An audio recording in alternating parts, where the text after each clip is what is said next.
Does your child have frequent meltdowns? Do they go from laughing to crying in seconds? Before you blame yourself or label your child difficult, consider this. Their struggle with emotional control might not be about willpower. It might be about underdeveloped sensory processing. Emotional regulation happens in the prefrontal cortex, our center for rational thinking and self-control. This brain region helps us think, I shouldn't yell right now, or I need to consider others' feelings. But in young children, especially ages 3 to 7, the prefrontal cortex is still developing. Their emotional brakes aren't fully built yet. When emotions run high, the amygdala takes over. This primitive emotional center processes fear, anger, and anxiety instantly. When it detects threats like loud noises, unexpected touch, or sudden changes, it sends danger signals triggering defensive reactions. When the amygdala's activity becomes excessive, the prefrontal cortex can't regulate it.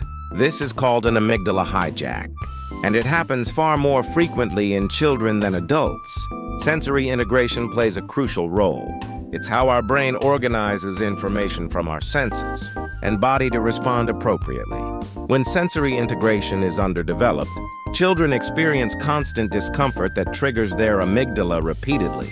Consider a child with tactile hypersensitivity, finding clothing tags. Unbearable or auditory sensitivity, overwhelmed by classroom noise, or poor proprioception, unable to sense body position. These sensory issues create chronic stress, keeping the amygdala on high alert, leaving little room for the prefrontal cortex to function.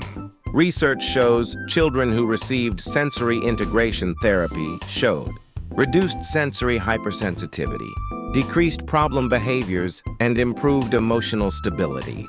Brain imaging confirms that children with poor sensory integration show heightened amygdala activity and suppressed prefrontal cortex function.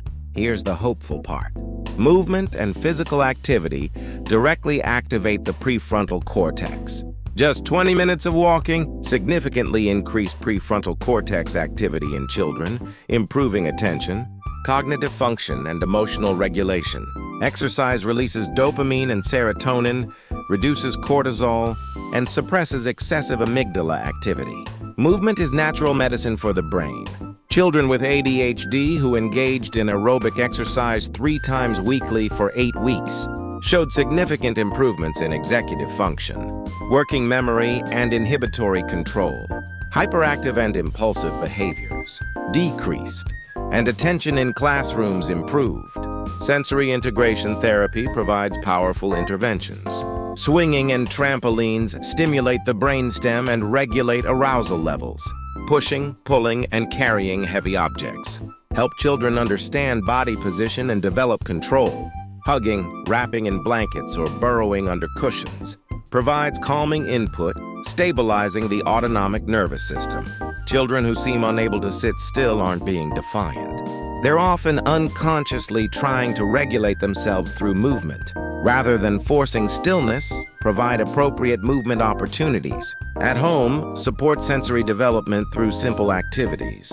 Rolling on the floor stimulates vestibular and proprioceptive senses. Making a sandwich by pressing your child between cushions provides calming deep pressure. Slow spinning followed by jumping combines sensory inputs.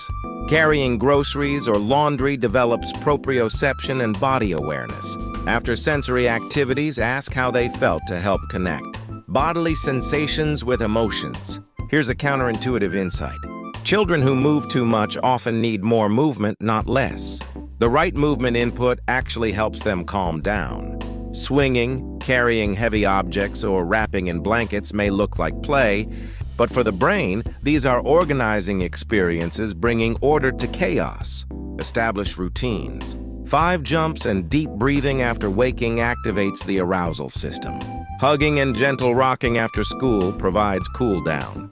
Wrapping in blankets before bed creates safety signals. Consistent sensory experiences help the brain predict and prepare, creating stability. The connection between sensory development, emotional regulation, and learning is profound. When emotions are unstable, learning stops. The prefrontal cortex controlling attention, memory, planning, and impulse control is affected by emotional turbulence. When sensory foundations are shaky, children waste cognitive energy, managing discomfort instead of focusing on learning. Social and emotional learning programs emphasize self-awareness and self-management. But beneath these skills lies sensory integration. When children's sensory systems are stable, when they can tolerate environmental stimuli without distress, their prefrontal cortex becomes available for learning.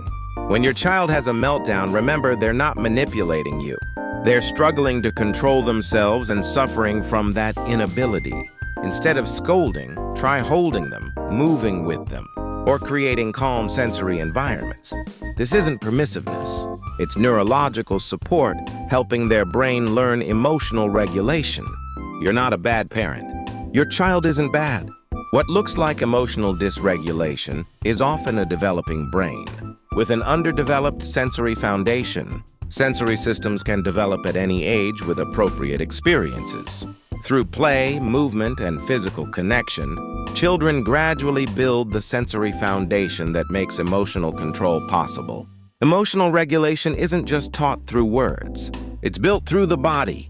When we address sensory roots of emotional struggles, we give children the neural foundation they need for genuine self-control. Please subscribe to our channel and hit the like button. Thank you for watching.